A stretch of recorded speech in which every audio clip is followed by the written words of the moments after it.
بسم اللہ الرحمن الرحیم وبہ نستعین انہ خیر ناصر و معین وصلی اللہ علی محمد و اہل بیتہ الطیبین الطاہرین۔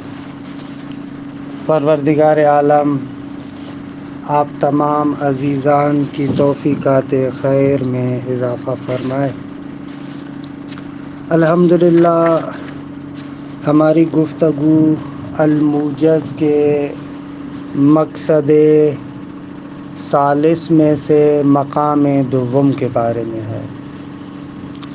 مقدمتاً مصنف یہاں پر ظن کے بارے میں دو نکات کی جانب اشارہ کرتے ہیں کہ ان میں سے نقطہ اول کے بارے میں گزشتہ جلسے میں تفصیل سے گفتگو ہوئی کہ آیا امکان تعبد بالظن ہے یا نہیں ہے، یعنی شارع ہمیں ظن پر عمل کرنے کا پابند بنا سکتا ہے یا نہیں بنا سکتا، کہ تفصیل سے گفتگو ہوئی۔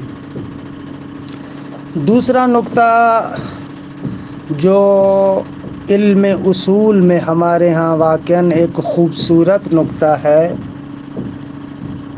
وہ یہ ہے کہ ہم لوگ تأسیس اصل کریں۔ یہ ہماری فقہ کا بہت بڑا نقطہ امتیاز ہے کہ جب ہم استنباط احکام شرعیہ کرتے ہیں تو وہاں پر ہمارے پاس کچھ اصول اور ضوابط طے شدہ ہوتے ہیں جن کو علم اصول میں ہم لوگ بیان کرتے ہیں تاکہ استنباط حکم شرعی کے وقت ہمیں کسی مشکل کا سامنا کرنا نہ پڑے۔ دیکھیں، اہل سنت اور شیعہ فقہ میں جو ایک بنیادی فرق ہے اس کی جانب میں اشارہ کرتا ہوں۔ ہمارے ہاں جب استنباط حکم شرعی ہوتا ہے تو حکم شرعی کو استنباط کرنے کے دو مرحلے ہوتے ہیں۔ پہلا مرحلہ یہ ہوتا ہے کہ ہم کسی بھی شرعی حکم کو استنباط کرنے کے لیے ادلہ اجتہادی کی طرف جاتے ہیں، یعنی کتاب و سنت و عقل و اجماع کی طرف دیکھتے ہیں۔ اگر ان چار منابع میں سے کسی منبع کے ذریعے سے حکم ثابت ہو جائے فبہا، پھر تو بالکل ہمارے لیے کیا ہے، راحت ہے کہ ہم نے حکم شرعی کو ثابت کر لیا۔ لیکن اگر ہمارے پاس ان منابع اربعہ میں سے کتاب، سنت، عقل اور اجماع، ان میں سے اگر کسی بھی جگہ سے حکم شرعی ثابت نہیں ہوتا تو پھر دوسرا مرحلہ ہماری فقہ کے اندر یہ ہے کہ ہم لوگ اصول عملیہ کی طرف جاتے ہیں۔ ان اصول عملیہ کے بارے میں تفصیل سے گفتگو انشاءاللہ ہوگی۔ اصول عملیہ میں اصول عملیہ کا مقصد یہ ہوتا ہے کہ اب آئیں اور آپ ان قواعد اور ضوابط کے ذریعے سے اپنی عملی مشکل کو حل کریں، کہ انشاءاللہ تفصیل سے وہاں پر گفتگو کریں گے کہ اگر ہمارے پاس حکم شرعی حاصل کرنے کے لیے جو معتبر دلیل ہے، دلیل اجتہادی ہے، اگر وہ نہ ہو تو پھر ہمیں کیا کرنا ہے، تو پھر وہاں پر کہتے ہیں اصول عملیہ ہیں، جن اصول عملیہ کی طرف ہم رجوع کرتے ہیں۔ اگرچہ وہ اصول عملیہ بھی خود شریعت کے ذریعے سے ہمارے لیے مشخص ہوئے ہیں، لیکن ان کا طریقہ کار کیا ہے، کیسے ہے، کہ انشاءاللہ اصول عملیہ میں اس کو ہم بیان کریں گے۔ کہنے کا مقصد یہ ہے کہ ہماری فقہ میں کسی بھی حکم کو حاصل کرنے کے یہ دو مرحلے ہوتے ہیں۔ پہلا مرحلہ دلیل اجتہادی، اگر وہ دلیل اجتہادی نہ ملے تو ہم لوگ اصول عملیہ کی طرف جاتے ہیں۔ اچھا، ایک اور چیز جو جبکہ اہل سنت کے ہاں اس طریقے سے نہیں ہے، ان کے ہاں یہ دو مرحلے نہیں ہوتے حکم شرعی کو حاصل کرنے کے، ایک ہی طریقہ ہے کہ وہاں پر کتاب و سنت میں اگر ان کے پاس کوئی دلیل معتبر نہیں ہوتی تو پھر وہ قیاس، استحسان وغیرہ کی طرف جاتے ہیں اور اس کے ذریعے سے اپنی مشکل کو حل کرتے ہیں، کہ تفصیل انشاءاللہ اس کی میں کچھ عرض کروں گا، اصول عملیہ میں پہنچیں گے اس صورت میں۔ ایک اور نقطہ جو ہماری فقہ میں ایک خوبصورت نقطہ ہے وہ یہ ہے کہ ہم لوگ کیا کرتے ہیں، کچھ کلی قواعد اور ضوابط کو علم اصول میں بیان کرتے ہیں، اور ان اصولی قواعد کا مقصد یہ ہوتا ہے کہ اگر ہم کسی مورد میں شک میں مبتلا ہو جائیں تو اس اصول سے ہمیں استفادہ کرنا ہوگا۔ مثال جو ہمارے محل بحث میں بھی مثال ہے، وہ مثال یہ ہے کہ آپ دیکھیں کہ اصل اولی ابتدائی اصول ظن کے بارے میں کیا ہے۔ جیسا کہ آپ نے ابھی تک قطع کے بارے میں پڑھا کہ یقین کے بارے میں ہمارے پاس ابتدائی اصول یہ ہے کہ یقین کی حجیت ذاتی ہے۔ جہاں پر بھی آپ کو کسی حکم شرعی کے بارے میں قطع اور یقین حاصل ہو جائے، ہم کہتے ہیں کہ اس قطع اور یقین کی حجیت ذاتی ہے۔ لیکن ظن کے اندر ہمارے پاس اصل اولی کیا ہے، اصول اور بنیادی قانون کیا ہے کہ آیا ظن کی حجیت بھی اسی طریقے سے قطع کی طرح ذاتی ہے یا ظن کی حجیت قطع کی طرح ذاتی نہیں ہے؟ تو علماء بیان کرتے ہیں کہ ظن کی حجیت قطع کی طرح ذاتی نہیں ہے، بلکہ ظن کو حجت قرار دینے کے لیے ہمیں ایک معتبر اور قطعی دلیل کی ضرورت ہے۔ جب تک ہمارے پاس اس ظن کی حجیت پر معتبر اور قطعی دلیل نہیں ہوگا تو اصل اولی ظن کے اندر عدم حجیت ہے۔ یعنی اگر آپ کے پاس کوئی معتبر دلیل نہیں ہے اور فقط کسی مورد میں ظن حاصل ہوتا ہے تو آپ شریعت میں اس ظن پر عمل نہیں کر سکتے، کیونکہ ظن میں ابتدائی قانون یہ ہے کہ ظن حجت نہیں ہے، الا ما خرج بالدلیل، مگر وہ ظن کہ جس ظن کو خصوصیت سے شارع نے حجت قرار دیا ہو۔ اگر کسی ظن کو شارع خصوصیت سے حجت قرار دیتا ہے تو اس ظن کو ہم حجت مانیں گے، وگرنہ ظن کے بارے میں اصل اولی اور ابتدائی قانون یہ ہے کہ ظن حجت نہیں ہے۔ یہ تأسیس اصل ہے، ایک اصل کو بنانا ہے، ایک اصل کو دلائل کے ذریعے سے، ایک قانون کو دلائل کے ذریعے سے ثابت کرنا ہے تاکہ ہم لوگ مقام عمل میں پھنسیں نہ۔ اگر فرض کریں حکم شرعی کا آپ استنباط کر رہے ہیں، ایک آپ کے پاس امارہ ظنیہ آ جاتا ہے، ایک ظنی دلیل آ جاتی ہے، اور اس ظن کی حجیت پر آپ کے پاس دلیل بھی نہیں ہے، تو اب آپ شک میں مبتلا ہوتے ہیں کہ آیا واقعاً یہ ظن حجت ہے یا یہ ظن حجت نہیں ہے۔ تو اگر آپ نے پہلے سے ایک اصول طے کر لیا ہو اور ایک اصول کو آپ نے ثابت کر لیا ہو کہ بابا ظن کے اندر قانون یہ کہ حجت نہیں ہے، مگر وہ ظن حجت ہوگا کہ جس پر دلیل قطعی ہو، لہذا یہ مشکوک الحجیت ہے۔ جب مشکوک الحجیت ہے تو پھر یہ حجت نہیں ہوگا۔ اس نقطے کو موضع دوم میں یا مقام ثانی میں دوسرے نقطے میں مصنف بیان کرتے ہیں۔ خلاصہ کلام یہ ہوا کہ مقام ثانی میں ہم کہتے ہیں کہ اصل اولی اور قانون اولی ظن کے بارے میں یہ ہے کہ ظن حجت نہیں ہے، مگر وہ ظن کہ جس ظن کی حجیت پر دلیل قطعی آپ کے پاس موجود ہو۔ اچھا، سوال کرتے ہیں کہ بھئی آپ یہ کیوں کہہ رہے ہیں کہ ظن کے بارے میں ہمارے پاس اصل اولی اور قانون اولی یہ ہے کہ وہ حجت نہیں ہے؟ آپ ایسے کیوں کہتے ہیں؟ کہتے ہیں ہمارے پاس ادلہ اربعہ ہے اس بات کے لیے کہ ظن میں قانون اولی یہ ہے کہ وہ حجت نہیں ہے۔ اس پر عقل بھی دلیل ہے، اس پر نقل بھی دلیل ہے، نقل میں بھی کتاب سے بھی دلیل ہے، سنت سے بھی دلیل ہے، اور اجماع بھی موجود ہے۔ ادلہ اربعہ کے ذریعے سے ثابت ہے کہ ظن میں اصل اولی حجیت نہیں ہے۔ اچھا، دلیل عقلی تو روشن ہے۔ دلیل عقلی یہ ہے کہ ظن کی کاشفیت تامہ نہیں ہے، کیونکہ ظن کے اندر آپ کیا دیکھتے ہیں؟ ظن کے اندر بالآخر خلاف کا احتمال ہوتا ہے، احتمال خلاف تو ہے نا۔ درست ہے کہ طرف راجح ہے، رجحان یہ ہے کہ اسی طریقے سے ہو، لیکن بہرحال ہو سکتا ہے ایسے نہ ہو، خلاف کا احتمال پایا جاتا ہے۔ جب خلاف کا احتمال پایا جاتا ہے تو آپ اس مظنون شے کو جس کے بارے میں آپ کو ظن ہے، اس مظنون شے کو شارع کی طرف کیسے نسبت دے سکتے ہیں؟ ظن پر عمل کرنا یعنی یہ کہنا کہ شارع نے اس حکم کو میرے لیے حجت قرار دیا ہے۔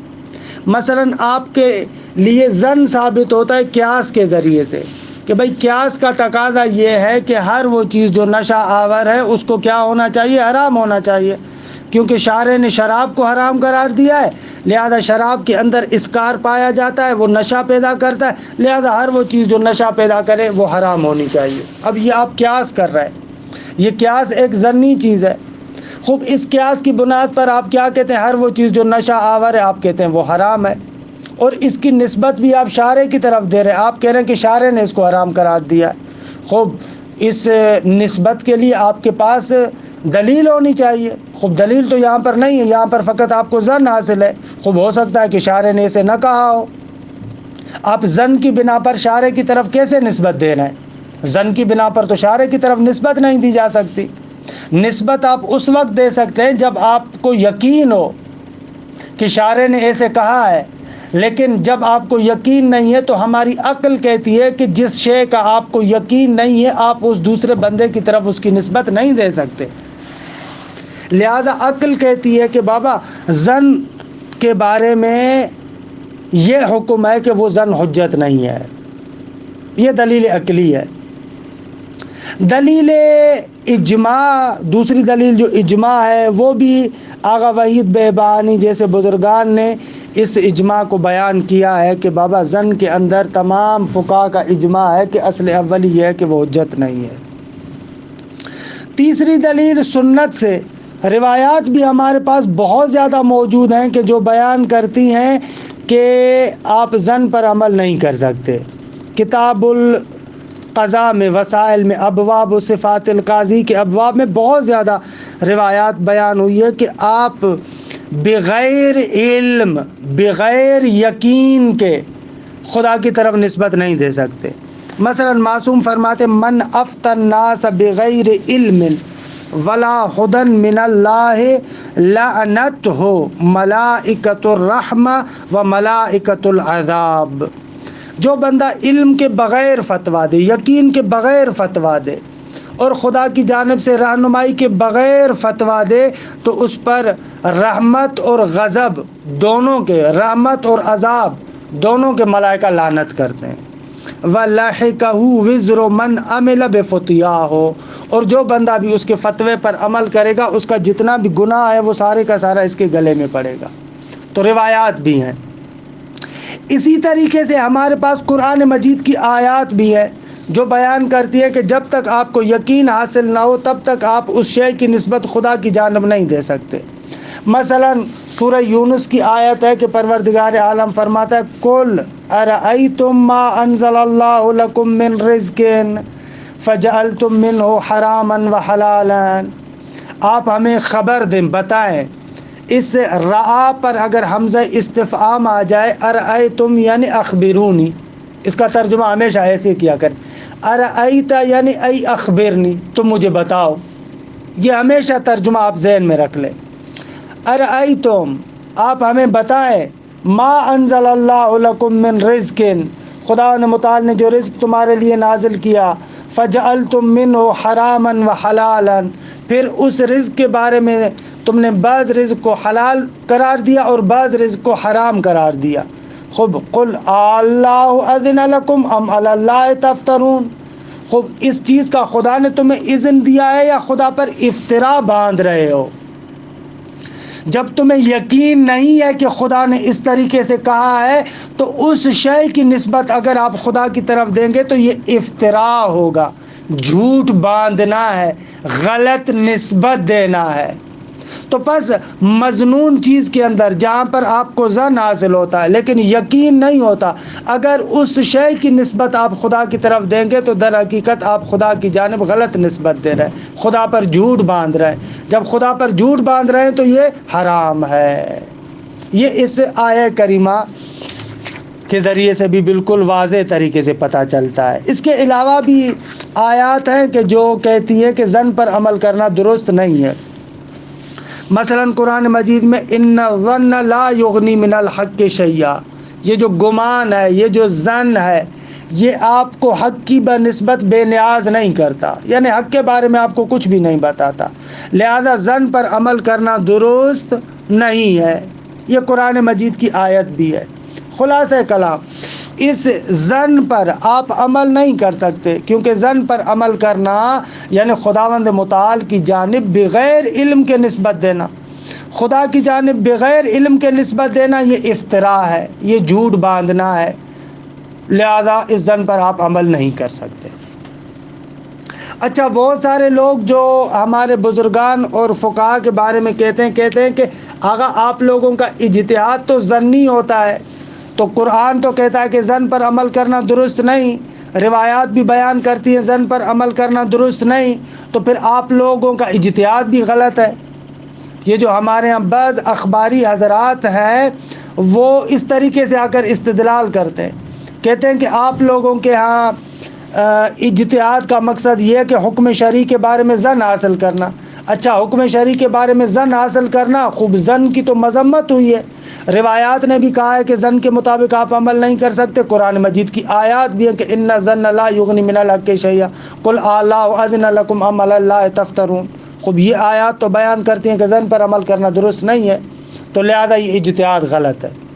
یہ بعض اخباری حضرات ایسے اعتراض کرتے ہیں۔ تو عزیزان من، اس کا جواب اس طریقے سے ہے کہ دیکھیں، ظن کے بارے میں اصل اولی اور قانون اولی یہ ہے کہ ظن حجت نہیں ہے، لہذا ظن کی بنا پر آپ کسی بھی حکم کی نسبت شریعت کی طرف نہیں دے سکتے۔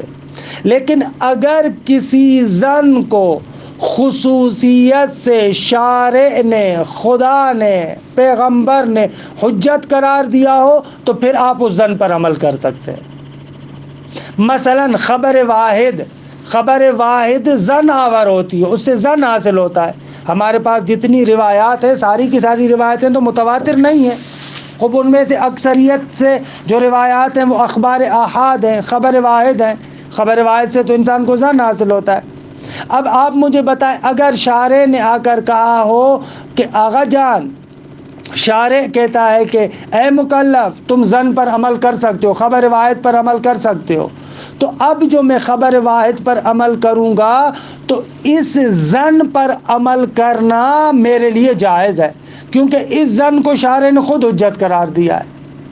دوسرے لفظوں میں اب ہم جو ظن پر عمل کرتے ہیں در حقیقت ظن پر عمل نہیں کرتے، علم پر عمل کرتے ہیں، کیونکہ ہمیں یقین حاصل ہے کہ اس دلیل ظنی کو شارع نے خود جائز قرار دیا ہے، لہذا اس ظن پر عمل کرنا تو کوئی بڑا مسئلہ نہیں ہے۔ وہ جو آیت کہتی ہے ان الظن لا یغنی من الحق شیئا، یا یہ جو آیت کہتی ہے قل اللہ اذن لکم ام علی اللہ تفترون، کیا تمہیں خدا نے اجازت دی ہے یا خدا پر جھوٹ باندھتے ہو، یہ آیات کہتی ہیں کہ جب تک خدا کی جانب سے اذن نہ ہو، جب تک خدا کی جانب سے اجازت نہ ہو، اس ظن کی نسبت آپ خدا کی طرف نہیں دے سکتے۔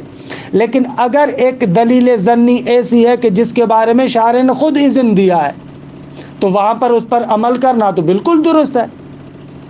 اسی چیز کو ہماری اصول کی کتابوں میں کہتے ہیں ظنیت الطریقے لا تنافی قطعیت الحکم، اگر طریق اور راستہ ظنی ہو یہ حکم کے یقینی ہونے سے منافات نہیں رکھتا۔ یہ ہمارے یہاں مشہور جملہ ہے، اس مشہور جملے کا معنی بھی یہ ہے کہ ہو سکتا ہے کہ انسان کا طریق جس طریق سے حکم شرعی کو حاصل کرتا ہے وہ طریق ظنی ہو، مثلا خبر واحد کے ذریعے سے حکم کو حاصل کرتا ہے، لیکن اس خبر واحد سے جو حکم میرے لیے حاصل ہوتا ہے وہ حکم میرے لیے قطعی ہے۔ اچھا، آپ کہیں گے یہ کیسے ہو گیا، طریق اور راستہ تو ظنی ہے لیکن حکم جو آپ کو حاصل ہوا وہ حکم قطعی ہے؟ تو جواب دیں گے کہ اس ظن پر ہمارے پاس شارع کی جانب سے دلیل قطعی موجود ہے۔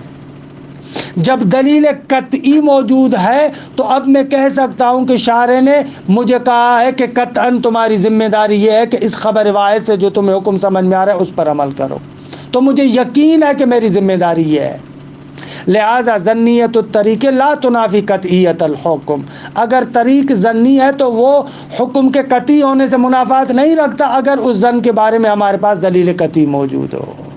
فتلخص، خلاصہ کلام یہ کہ اخباریوں کی بات درست نہیں ہے، کیونکہ وہ جو آیات پیش کرتے ہیں وہ مطلق ظن کے بارے میں ہے، لیکن ہم مطلق ظن پر تو عمل نہیں کرتے، ہر ظن پر تو عمل نہیں کرتے۔ ہم کہتے ہیں اس ظن پر عمل کرنا جائز ہے کہ جس ظن کی حجیت پر شارع کی جانب سے دلیل موجود ہو۔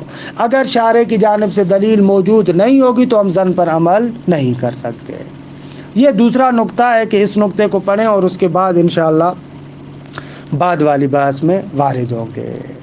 الموضع الثانی، فرماتے ہیں کہ ہم نے کہا کہ ظن کے بارے میں دو مقامات پر بحث ہے، تو دوسرا موضع کیا ہے؟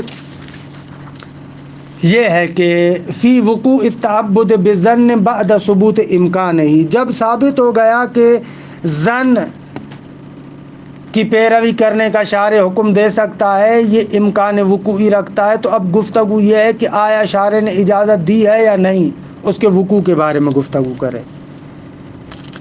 وقبل الدخول فی صلب الموضوع، فرماتے ہیں کہ اصل موضوع میں وارد ہونے سے پہلے لا بد، ضروری ہے، ان نبین ما هو الاصل، ہم بیان کریں کہ اصل کیا ہے۔ اصل سے مراد یہاں پر عزیز من قاعدہ اولیہ ہے، وہ جو ابتدائی قاعدہ ادلہ سے حاصل ہوتا ہے وہ مراد ہے ہماری اصل سے۔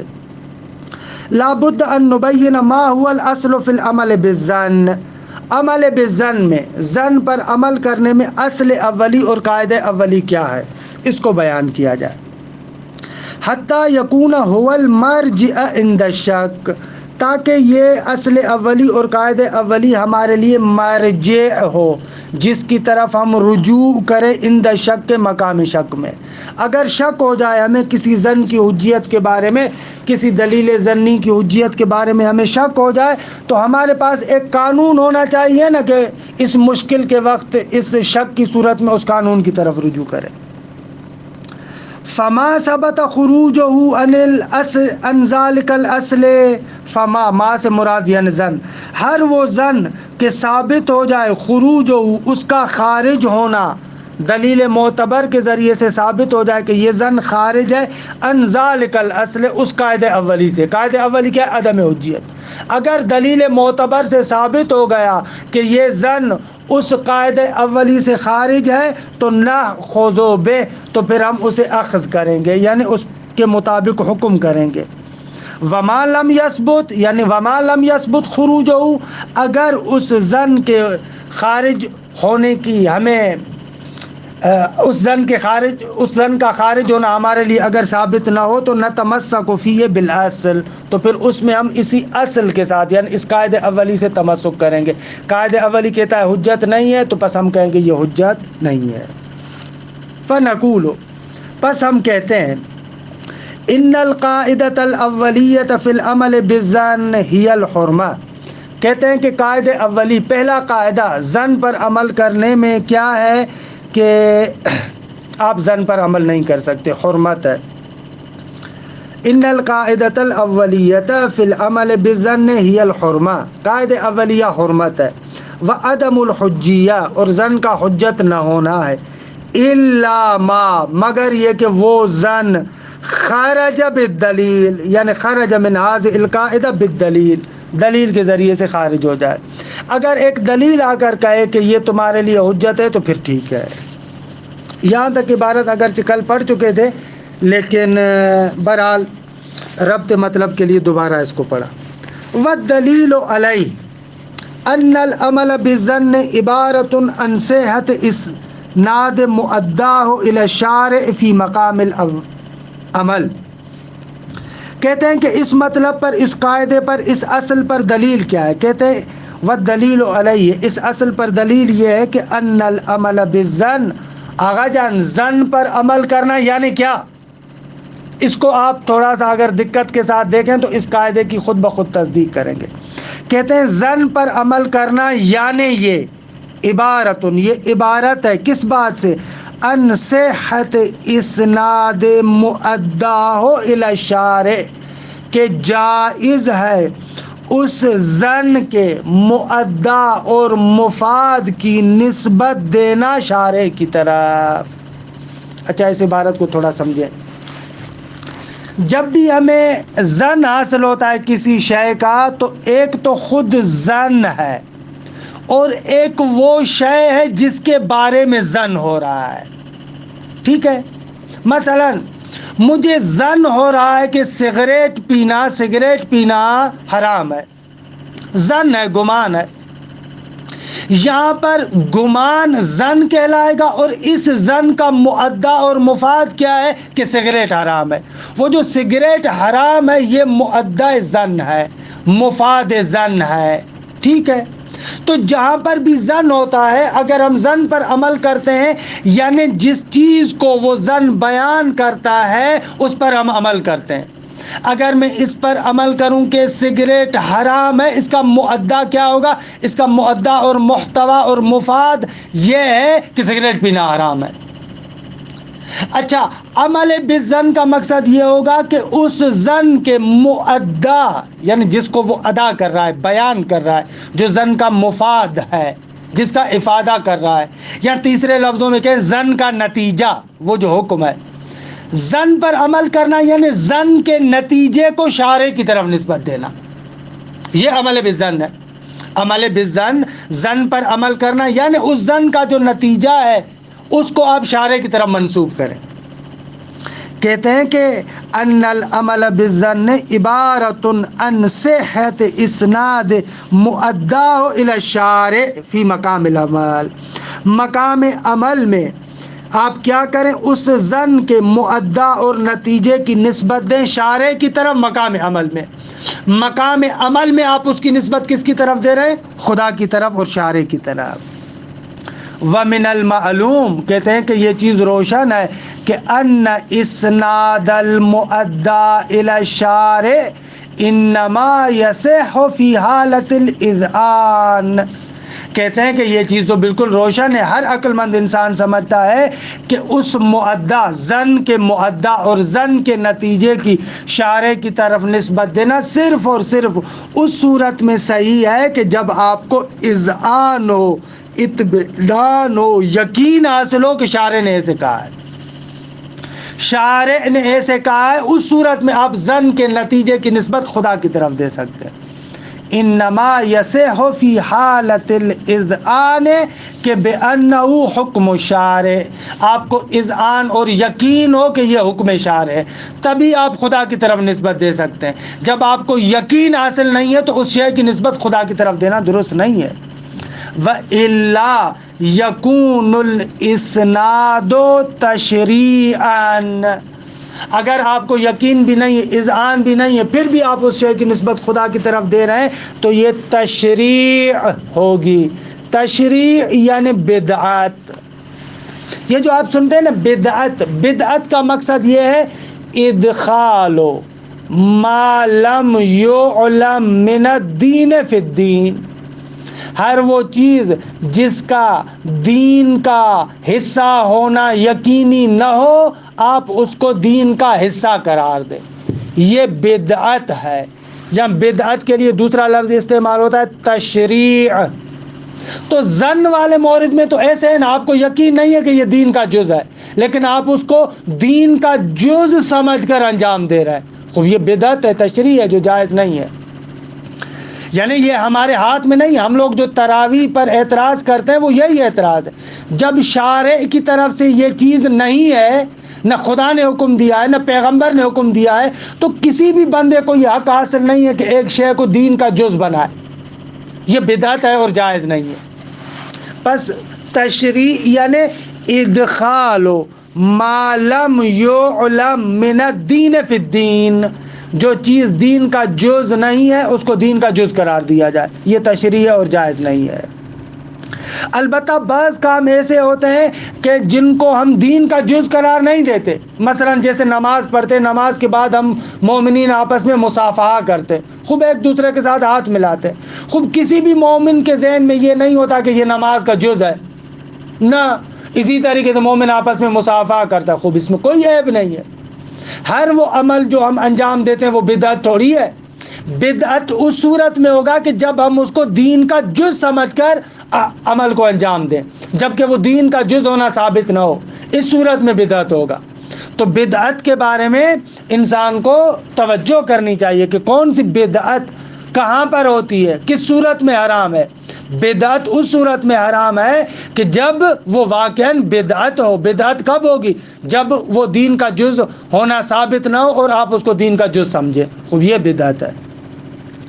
وَإِلَّا يَكُونُ الْإِسْنَادُ تَشْرِيعًا، اگر آپ کے پاس یقینی طریقے سے وہ مؤدّع ظن ثابت نہیں ہے اور پھر بھی آپ اس کی نسبت شارع کی طرف دے رہے ہیں تو یہ تشریع اور بدعت ہوگا۔ جبکہ دلت علی حرمتہ الادلۃ الاربعہ، اس بدعت اور تشریع کی حرمت پر ادلہ اربعہ موجود ہے، عقل و اجماع و سنت و قرآن، کہ اجمالاً میں نے اشارہ بھی کیا۔ وَلَيْسَ التَّشْرِيعُ إِلَّا إِسْنَادَ مَا لَمْ يُعْلَمْ أَنَّهُ مِنَ الدِّينِ إِلَى الدِّينِ، کہتے ہیں کہ تشریع اور بدعت نہیں ہے سوائے اس کے، کیا ہے وہ تشریع؟ اس حکم کی نسبت دینا کہ جس کا معلوم نہیں ہے کہ وہ دین کا جز ہے، اس کی نسبت دینا الی الدین، دین کی طرف، یہ بدعت ہے۔ قال سبحانہ، خداوند متعال فرماتا ہے، قل ارأیتم ما انزل اللہ لکم من رزق، تم مجھے بتاؤ جو رزق خدا نے تمہارے لیے نازل کیا ہے، فجعلتم منہ حراما وحلالا، اس رزق میں سے کچھ کو تم نے حرام بنا دیا، کچھ کو حلال قرار دیا۔ قل، آپ ان کو کہہ دیں، اللہ اذن لکم ام علی اللہ تفترون، کیا تمہیں خدا نے اجازت دی ہے یا خدا پر جھوٹی نسبت باندھ رہے ہو؟ فالآیت تدل، یہ آیت دلالت کرتی ہے، علی ان الاسناد الی اللہ یجب ان یکون مقرونا بالاذن من اللہ سبحانہ، کہ آیت دلالت کرتی ہے کہ خدا کی جانب نسبت دینا ضروری ہے، وہ مقرون ہو، ملی ہوئی ہو اس بات کے ساتھ کہ خدا کی جانب سے اذن ہو، یعنی جب تک خدا کی جانب سے اجازت نہیں ہے آپ اس شے کی نسبت خدا کی طرف نہیں دے سکتے۔ وفی غیر هذه الصورة، جب آپ کو اذن الہی کا یقین نہ ہو، یعد افتراء، اس کو شمار کیا جائے گا افتراء، یعنی جھوٹ باندھنا۔ سواء کان الاذن مشکوک الوجود، چاہے اذن کے بارے میں شک ہو، یعنی ہمیں پتہ نہیں، شاید اجازت دی ہو شاید اجازت نہ دی ہو، مشکوک الوجود ہو، کما فی المقام، جیسے ظن کے اندر ہے۔ خب ظن کے اندر جب تک ہمارے پاس دلیل شرعی نہیں ہے تو ہمیں شک ہو رہا ہے، شاید شارع نے اجازت دی ہے شاید شارع نے اجازت نہیں دی۔ ام مقطوع العدم، یا ہمیں یقین حاصل ہے کہ شارع نے اجازت نہیں دی، جیسے قیاس کے بارے میں ہمیں یقین ہے، دلائل قطعیہ موجود ہے کہ شارع نے اس ظن پر عمل کرنے سے روکا ہے۔ دونوں صورتوں میں، چاہے مشکوک الحجیت ہو چاہے مقطوع عدم ہو، یعنی اس کی حجیت کے نہ ہونے کا ہمیں یقین ہو، دونوں صورتوں میں حجت نہیں ہے۔ حجت صرف ایک صورت میں، جب آپ کو یقین ہو کہ شارع نے اس ظن کو حجت قرار دیا ہے۔ والآیت تعم کلا القسمین، آیت دونوں قسموں کو شامل ہے، چاہے مشکوک الوجود ہو یا مقطوع العدم ہو، دونوں کو شامل ہے۔ والمفروض ان العامل بالظن شاک فی اذنہ سبحانہ، کہتے ہیں کہ جو بندہ ظن پر عمل کرتا ہے در حقیقت وہ شک کرنے والا ہے خداوند متعال کے اذن میں۔ وَمَعَ ذَلِكَ يَنْسِبُهُ إِلَيْهِ، باوجود اس کے کہ وہ مشکوک ہے لیکن پھر بھی اس شے کی نسبت خدا کی طرف دے رہا ہے، لہذا تشریع کر رہا ہے، اور یہ حرام ہے اور بدعت ہے اور جائز نہیں ہے۔ اچھا، یہاں تک بحث ہو گئی کہ ظن کے اندر اصل اولی کیا ہے؟ عدم حجیت ہے۔ ثم ان الاصولیین ذکروا خروج بعض الظنون عن هذا الاصل، اصولی کہتے ہیں کہ بعض ظنون اس قاعدے اور قانون سے خارج ہیں، کیونکہ آپ کو پتہ ہے کہ عمومی قانون ظن میں عدم حجیت الا ما خرج بالدلیل، مگر وہ ظن کہ جس کی حجیت پر خصوصیت سے دلیل ہو۔ اصولی کہتے ہیں کہ بعض ظنون ایسے ہیں کہ جن کی حجیت پر خصوصی دلیل ہے، لہذا ان ظنون کو کہتے ہیں ظنون معتبرہ، یا ان ظنون کو کہتے ہیں ظنون خاصہ۔ ظنون خاصہ یعنی ایسے ظنون ہیں کہ جن کی حجیت پر دلیل ہے۔ منہا، ان میں سے یہ چند موارد ہیں کہ اصولی قائل ہیں کہ یہاں پر ان ظنون کے بارے میں دلیل ہے ہمارے پاس۔ پہلا مورد ظواہر کتاب، قرآن مجید کے ظواہر حجت ہے یا نہیں۔ 2 شہرت فتوائیہ، 3 خبر واحد، 4 اجماع منقول، 5 قول لغوی۔ ان 5 ظنون کے بارے میں اصولی کہتے ہیں کہ ہمارے پاس دلیل موجود ہے کہ یہ حجت ہے، لہذا یہ ظنون معتبرہ ہے اور ظنون خاصہ ہے۔ استاد جعفر سبحانی فرماتے ہیں کہ ہم لوگ ایک ایک مورد کے بارے میں تفصیل سے گفتگو کرتے ہیں، دیکھتے ہیں واقعاً ان موارد میں جو ظن حاصل ہوتا ہے وہ حجت ہے یا حجت نہیں ہے۔ وصلی اللہ علی محمد و اہل بیتہ الطیبین الطاہرین۔